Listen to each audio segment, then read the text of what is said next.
Hello, good evening, and welcome to the Villa Park podcast. It's me, Rich, and I'm back with Sam. 2 shows in a week. What is going on, Sam? And we have a potential special guest. We've got to keep it quiet, but the little man's here. He probably is going to make more sense than us. But yeah, we're here to talk about Crystal Palace versus Aston Villa match preview. How you doing, Sam? Great to have you back, mate. I'm good, mate. I'm good. Just in case anyone hasn't clocked, I'm not rubbing the top of my man boot. There's a baby here. Little Rowan's joined us, special guest on the show, and as Rich says, he probably is going to make a lot more sense than us. But yeah, I'm happy to do 2 shows in a week. I think I got a pretty nice comment in the last show. The people want more, so I'm here. Absolutely.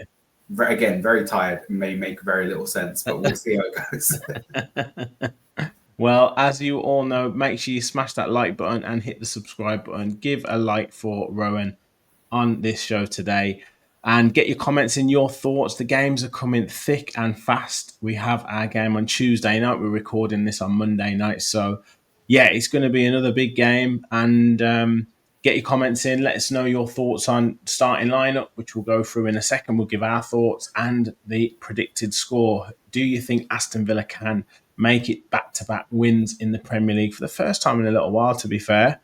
But before we sort of talk in terms of tomorrow's game, great win on Saturday. And I've just said that there. You know, we have to back it up with another victory, Sam. Yeah, it was a really, really good game against Chelsea, actually. I know that in the first half they had their chances and maybe we weren't as on it as we would have liked to have been. But I think we were actually generally pretty good throughout the whole game. And I think we looked the better team. Like we looked, without saying it too simply, but we looked as if we were like the best footballing team out there. And when you think about the amount of money that Chelsea have spent, some of the players that they've got, you know, in my mind, they've got, you know, one of the hottest talents in the world in Cole Palmer. And, you know, I know he had a couple of chances, but we managed to nullify him for the most part. And I think it was just a really sort of inspiring performance from the boys to dominate Chelsea like that and to you know, really be in there with a shout. Kind of throw back to when Gerrard said we have no right beating Chelsea, and that kind of his downfall as Villa manager was that game. And I think we've just shown now that we're kind of like definitely on par with them, if not better. But I think it's what you said when we were talking. We did the preview for the Liverpool game, and it's like it's great in these games, but can we do it against the Palace? Can we do it against Ipswich? Can we do it against the Bournemouth? So on and so forth. Yeah, I agree. I think it was a good performance. It was a rousing second half performance as well, and I thought the substitutes that he made, you know, really made an impact. And this is. I mean, Kevin and I talked about this on the fans forum last night about maybe he's got what he wants in terms of the end of the season. We limped over the line last season in terms of getting in the Champions League. We had to basically operate with 12 to 13 players. This season now he's got, you know, options off the bench. He's got as almost as good a finishers for the game in terms of what he wants to choose as he has starters, particularly in those attacking positions. And maybe we can really end the season strong this year while other teams might be faltering around us.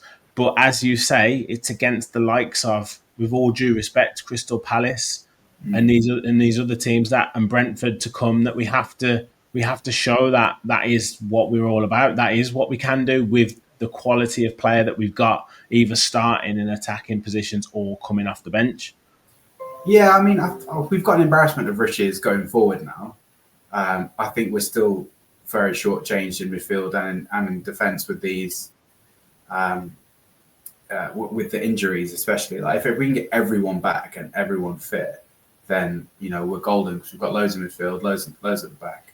I do wonder, and I don't know what you think about this, but I've seen some or heard some noise about Barrenechea doing quite well at Yeah. Valencia, and I wonder if it might not have been a good move to bring him back in Jan just as a bit of extra cover.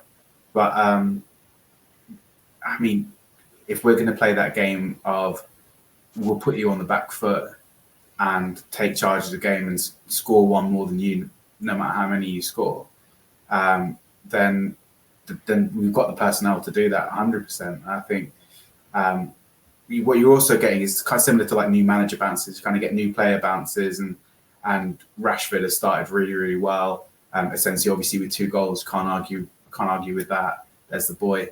And I think Marlon's still trying to impress. He's trying to get his first goal, although he should have already had it. For me, was it against Wolves when they?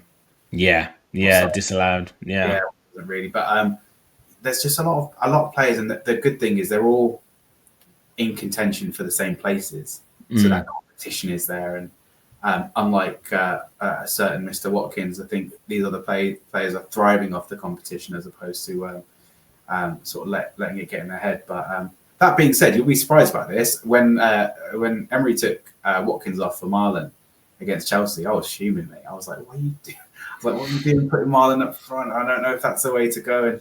And which a lot of people would be surprised because everyone would think as soon as Watkins is off, I'm just got my shirt off, celebrating, spinning around the room. But I thought there was a goal in there for him, for being honest. yeah. He isolated.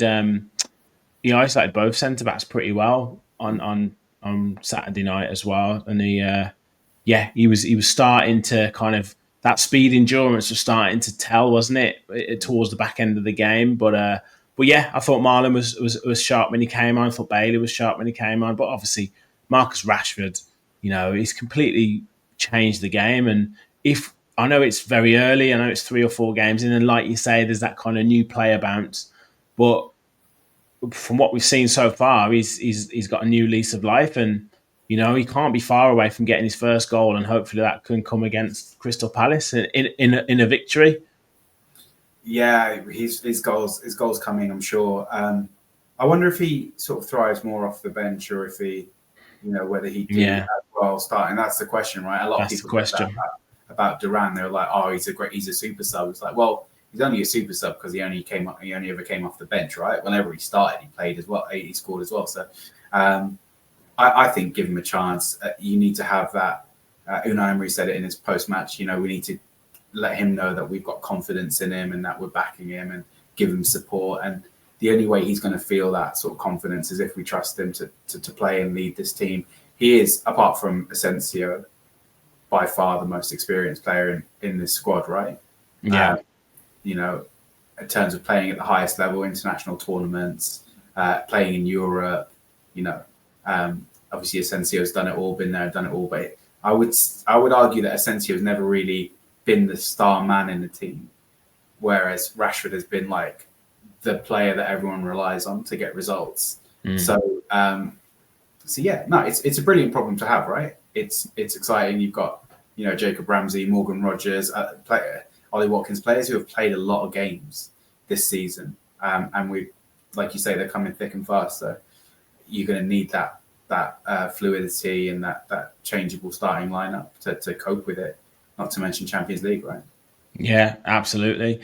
Now, with regards to the Palace game, before we talk about Palace and their kind of players and the maybe dangers that they have, how do you talked about kind of the mentality that might be sort of bearing fruit in terms of will you score 1, we'll score 2, or you score 3, we'll score 4. Do you anticipate us going into the game with that attacking mindset, or how do you feel that Villa will approach this game? Because we haven't got a great record at Selhurst Park. No, I think we've lost 5 of the last 6. Something like that, yeah.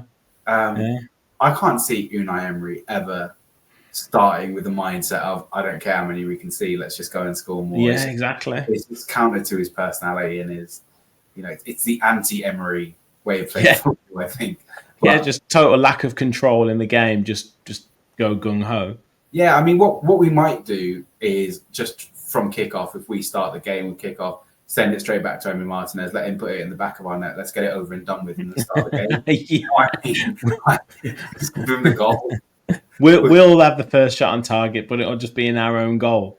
Yeah, I mean, that's it. And then we'll break that hoodoo of everyone else scoring with their first shot on target because they'll have scored without even having one. But I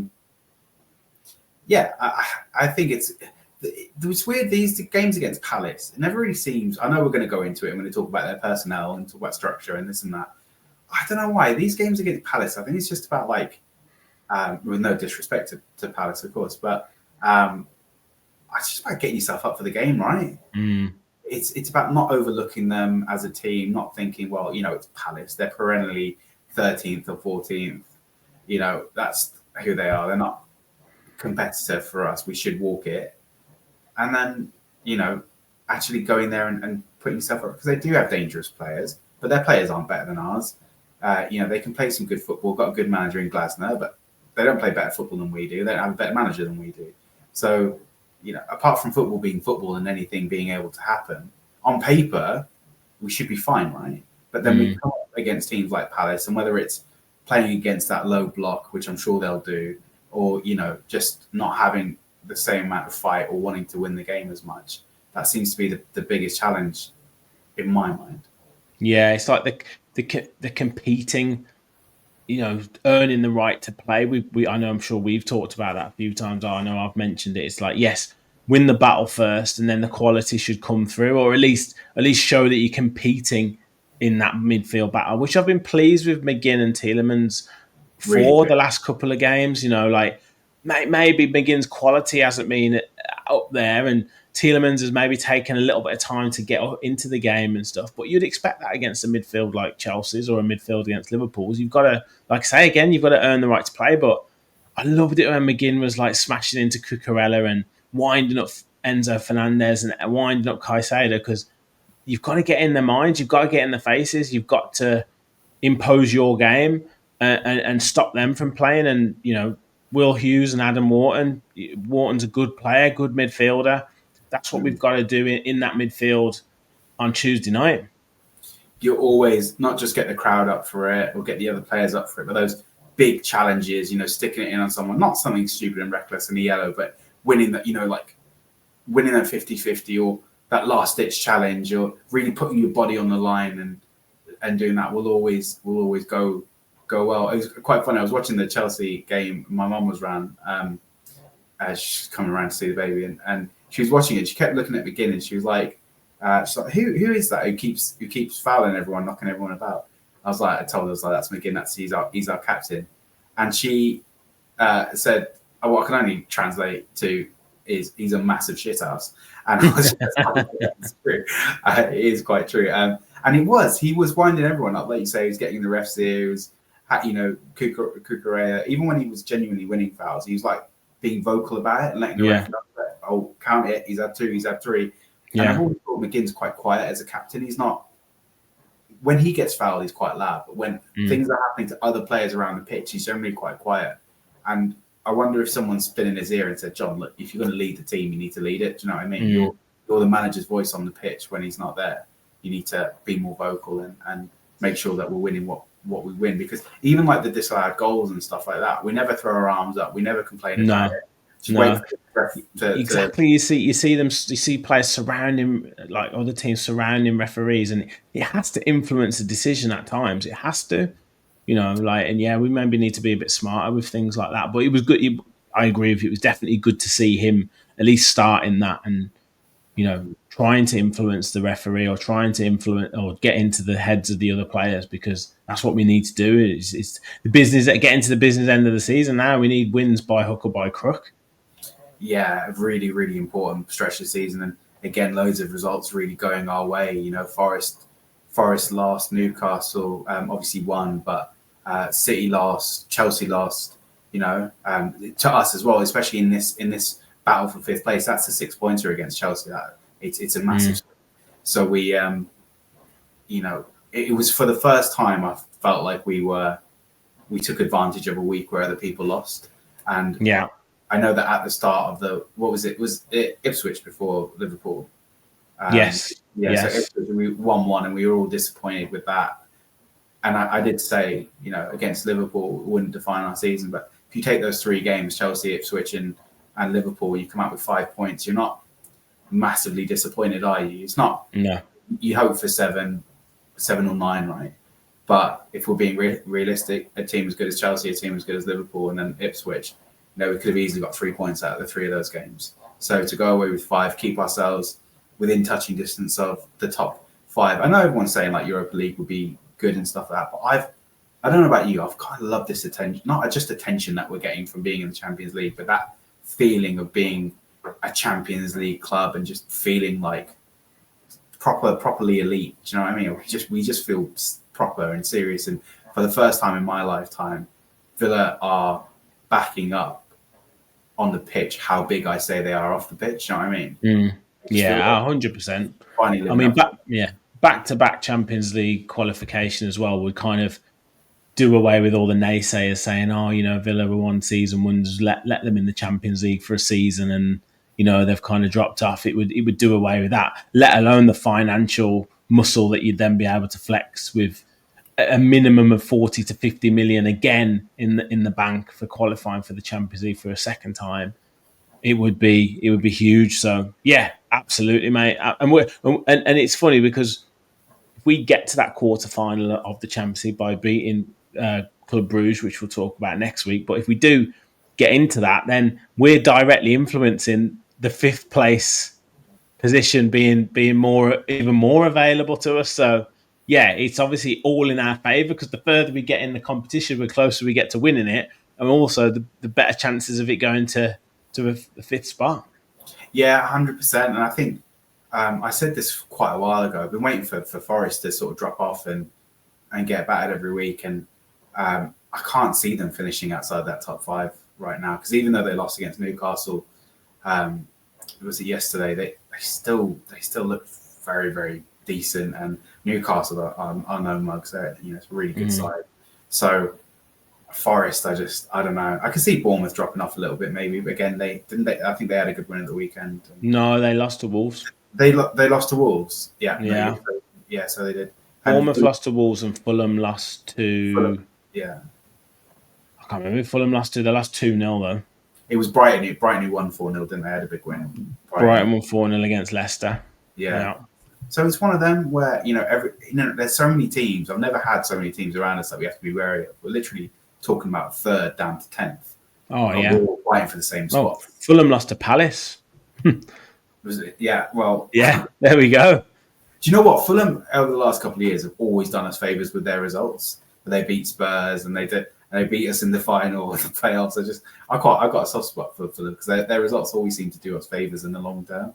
So yeah. Well, we'll see how it goes. I think the next 10 games or so are going to be so crucial to not just the season, but the trajectory of the club, where we're going from here on in, the way people view Aston Villa, the shirt sponsorship with Adidas, whether we get into that elite category, get more money from that, and also just have nicer shirts. Do you know what I mean? They're going to put in more effort if we're in the elite category. So I don't expect it at this point. I think we are a bit far behind, and there's so much quality ahead of us. And we've got the Champions League and all these other games. The FA Cup we're still in. I can't see us playing the strongest side in the world for that. But do you know what I mean? It's there's so much for us to do. So I don't expect it, but I would do almost anything for a finish in the Champions League spots. Oh, 100%. Well, look, tomorrow's result will go a long way to deciding that as well. It feels like every game is crucial, but Palace up front, in the attacking positions, feels like they're getting some form back, and they've got Eberechi Eze. Obviously, we know his ability. We know how good he can be. Mateta, who's scoring goals at the minute. He's got 11 goals so far in the Premier League this season. And then Sarr, who always seems to play well against Aston Villa. I don't know what it is, but he always seems to have a good game. Now, that is a pretty formidable forward line if we give them time and space to play. And it is dangerous. I can't deny that it is dangerous that we're going to face. Yeah, But again, what are those names? Mateta, Sarr. Who else did you say? Eze. Watkins, Rashford, Asensio, Morgan Oh Rogers, yeah, yeah, Ramsey, yeah, yeah, yeah, Daniel yeah. Marlin. Like it's incomparable in terms of how much we have in terms of what they have. But you've got players like Mateta who he's one of those. I think he's a really solid like Premier League striker. I don't think he's ever going to set the world alight, but he's actually like a really solid striker. And I know the Palace fans love them. I've got a good mate who's a Palace fan. Big up to the leading goal scorer of the TVP boys, but he loves Mateta. He absolutely adores him, and he's always singing that boom boom boom song. Mateta's in the room. I like that. And it's just one of those where they've got quality, they can hurt us, but loads of teams have been able to do that with less quality. So I'm definitely not discounting them, but I think again the game plan for us should be: look, we just need to dominate, we need to create chances, we need to score goals, and again, just accept the fact that we're likely to concede. Do everything in our power not to, but because I think we defensively, I don't think we were bad against Chelsea. I think we were quite good. No. I feel like a lot of that comes from Mings. I think he's obviously not the best ball player, but defensively, I think he's by far and away our best defender. Puts his body in front of things, heads the ball out well. Organizes, uses his strength. He doesn't drop. He doesn't drop too deep. He doesn't push too far forward. He's always like gives himself enough space to catch his man or to make a challenge. And maybe you can tell me this because I don't know the answer, but I don't know if Tyrone Mings is available tomorrow or if he would play even if he is.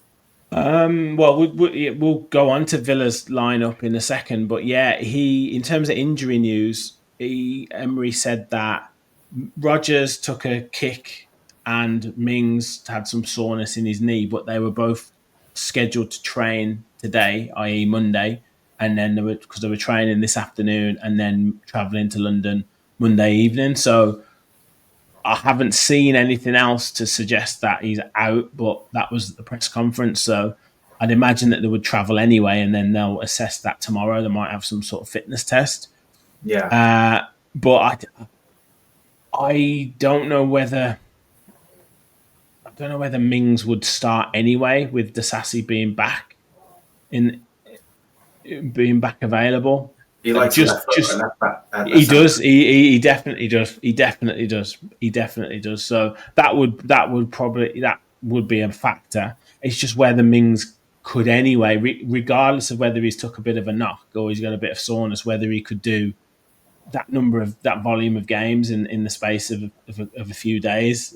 I think he's going to have to be managed a bit before your time, but a bit like Paul McGrath used to, and never train and just turn up on a Saturday and play because of his knees. You could have used a Ledley King reference or Martin Larson reference there. So I was going to ask you actually. I've seen a lot of talk about how Tyrone Mings is, how much he's putting his body on the line for Villa. A lot of comparisons with James Chester and what he did whilst we were in the Championship. And I saw a post from Tyrone Mings after the Chelsea game saying, we leave nothing behind. I assume he means nothing is left out on the pitch. We just just give your all. Do what he can for the team, yeah. Whatever he can. What do you think about that? Do you think he is potentially risking his longer-term career for the season's success? Do you think we should let him do that? Or do you think he's just playing because he just wants to play? It's probably a bit of a combination of everything. Like, is any player ever, other than probably 3 or 4 games into the season, is any player ever 100% fit? But he's probably playing at. The problem is, I don't think he'll ever be 100% fit now. With the injuries that he's had, he's probably just having to manage his way through games or manage his way through sessions to be able to be at least ready to play a game. And this is the issue when it comes to like 2 games in a week. This is where you're increasing that risk of maybe a serious knee injury or weakening it to the point of like maybe not being like the recovery time being even longer. So that's the difficult balance. I think he's probably playing a little bit in his mind as well. Like if he gets a bang, if he twists a little bit funny, he's like extra. He's feeling it a little bit extra because you can see he's like holding it or he's like pushing it to see if it's like pain in terms of unbearable, and then he's like walking on it, and then it eases off, and then he's back on the pitch. So I don't know whether something is maybe playing on his mind just that little bit.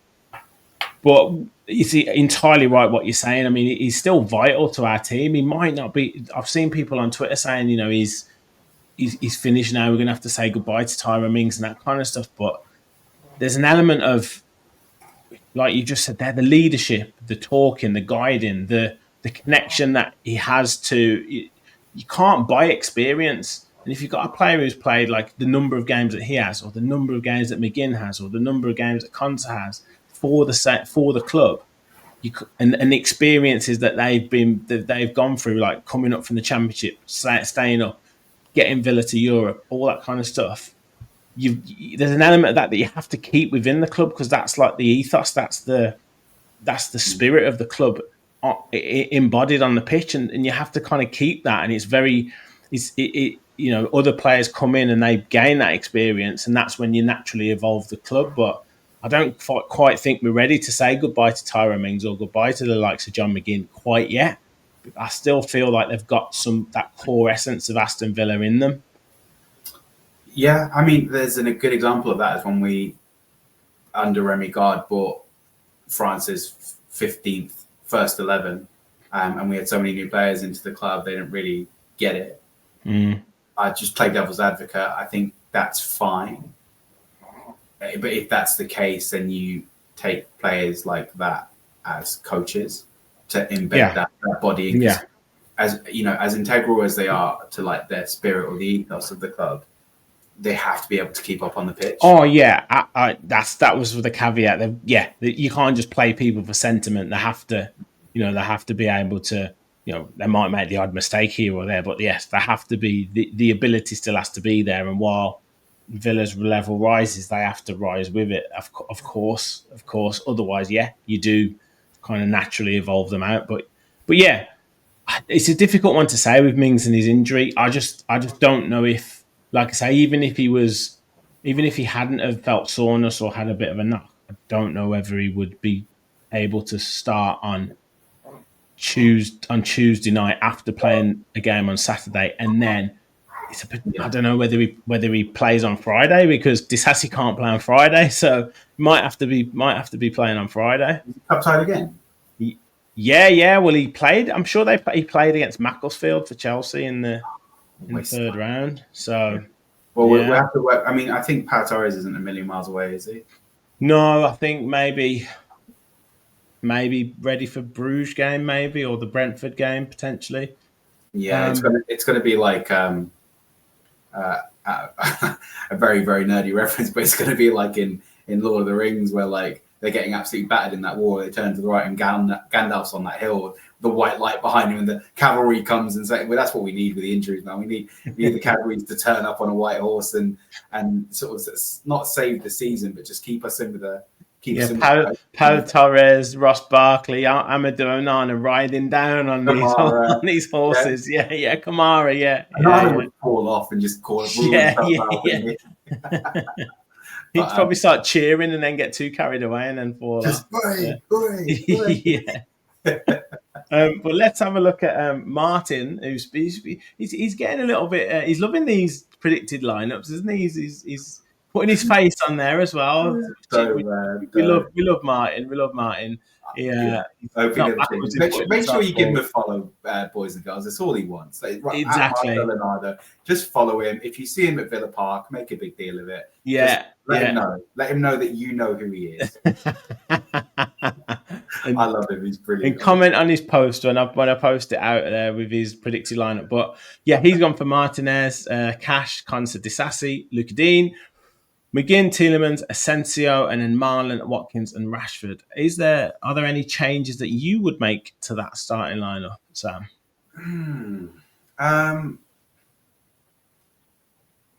No, I don't think there is.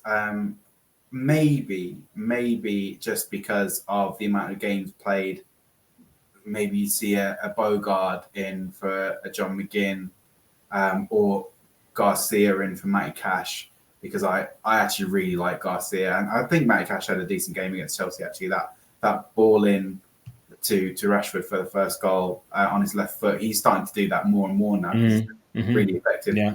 It was funny. He did that right after he started doing that, kind of like after we signed Garcia, and in his highlights reel, I saw him do that a lot because he's really good on his left, Garcia, isn't he?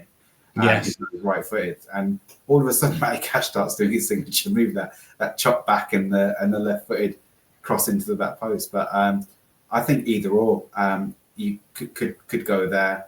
But yeah, I think Bogart's actually done really well, and he's kind of at the level that I didn't think he was capable of. I thought he's just going to be one of those players who, like a Chukwuemeka, who play a few games and then eventually be sold somewhere else. But I've been so impressed with him. So every time he comes on the pitch, he looks really calm and collected, and he seems so much more confident and so much more a part of that first team than he's ever looked before. So I think asked 2 months ago, if you just put him in the starting lineup in centre mid, I'd have been like, "What are you doing?" But if I see him there now or see him at centre back, I'm completely comfortable with that, and I think it's absolutely fine. So, well, maybe he saved him for Cardiff. Who knows?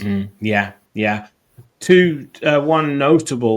A couple of notable absentees from Martin's lineup is Morgan Rogers, and you could probably say Jacob Ramsey as well. Although Rashford, certainly, I think, impact off the bench probably deserves a start. But do you think it's time that maybe Rogers was rested a little bit, and Emery really praised Leon Bailey for his sort of 15-20 minute cameo on Saturday? Do you think there's a case maybe Bailey starts? I think you're right on both counts. I think Rogers probably needs to be rested because he's played almost every game this season, and he takes so many kicks and bumps, and so physical when he plays, and he's sprinting, carrying the ball for long periods of time. For me, I think he's still our most influential player on the pitch. I won't say important or best. I think he's the most influential player on the pitch in terms of us actually winning games. When he turns it on, we win games. So you want him to be rested. But Leon Bailey, I can kind of see him making a substitute appearance and then playing the cup game. I think that's what he'll do. Yeah. No, I think that's fair. Ease him in, get him on, make an impact, that kind of stuff as well, and then give him a shot against Cardiff. So, in terms of finish up score predictions, and like I say, everyone, make sure you get your score predictions in the comments. We need this win. We need to back it up with back-to-back wins. We haven't won away from home in the Premier League since the Everton game as well. So, need an away win as well. Sam, what are you saying for tomorrow night, Tuesday night's game? Score and scorers before little Rowan gets going. He's crying at the thought of it already. Yeah, I reckon it'll be a 2-1 win again. I think we might be a bit leggy, so it's not going to be, not that it ever is, but a high scoring game. 2-1. I'll go Marlon, and I'll go Rashford. Yeah, good shout. I will just first, of course. Yeah, Mateta probably. Just to maybe slightly different to you, I'm going to go a bit more comfortable. I'm going to go 3-1 Villa win. And of course, yes, I think we'll score first, but then Palace will get it back to 1-1. And yeah, Mateta will score for them. Rashford will score for us. Ollie Watkins will score for us. And let's go with Yuri Tielemans to keep his little mini goal scoring run going. You did say in the last time we did a podcast together, you're like, he doesn't score enough goals, Yuri Tielemans. He scored against Liverpool. Yeah. Well, the supporting cast, Asensio now 2 goals from the sort of forward position, attacking midfield position. He's up there with our top midfield scorers already. So yeah, that's good. And then be good to get some more players. Obviously, great to see Rashford score. It'd be great to see Marlon score if he plays as well. And then obviously, it'd be really good to see Watkins get another goal to kind of edge closer to that record that Premier League record for Aston Villa. So all that matters though is that we get the 3 points. That is all that matters. And there's lots of big games coming up over the next 2 or 3 days. So if we can get that victory, that really does propel us up into that. We could end this game week in 5th position. So who knows? It'd be absolutely huge for us. Sam, we need that. Go on. And I'll just finish up by saying if we really want a Champions League place, I think this is the game that we need to win. 100%, and Rowan is definitely agreeing with us there. Let's call it there. Thank you very much for jumping on, Sam and Rowan. Make sure you smash that like button and hit that subscribe button. Help us continue on the road to 6,000 subscribers. And yeah, we want to hit 10k, and then we're just going to stop, as we said last time with Sam. No, of course we're not. But get your comments in, get your thoughts in. Do you agree with Martin's starting lineup? What do you think the score line is going to be? We'll obviously be back with match reaction tomorrow after the game, and then full match reaction potentially with the boys, Cardiff preview, talking tactics, you name it. So make sure you stay with the channel. Thank you all for watching, and as always, remember, we all follow the Villa.